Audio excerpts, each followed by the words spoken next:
Untuk mencegah penyalahgunaan narkoba di lingkungan Polda Bali, Bid Propam Polda Bali melakukan tes urin anggota Satuan Kerja Satker. Tahap pertama, 107 anggota Ditres Narkoba dan 63 anggota Bid Propam menjalani tes urin.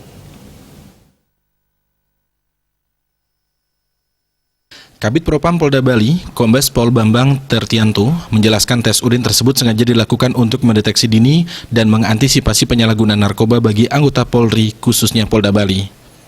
Tes urin ini akan dilakukan berturut-turut dan secara bertahap. Terkait anggota Ditres Narkoba menjalin tes urin tahap awal karena dipandang paling rentan dengan penyalahgunaan barang terlarang ini.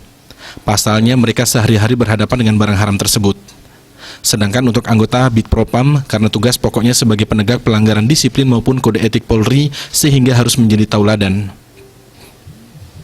Anggota kepolisian harus menjadi teladan dan contoh bagi masyarakat dalam penanganan serta pemberantasan narkoba. Sebelum memberantas narkoba, petugas harus terlebih dahulu bersih dari penyalahgunaan atau terlibat dalam peredaran narkoba.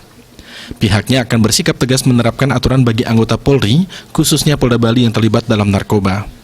Semua anggota ditekankan tidak ada yang mengkonsumsi barang haram tersebut.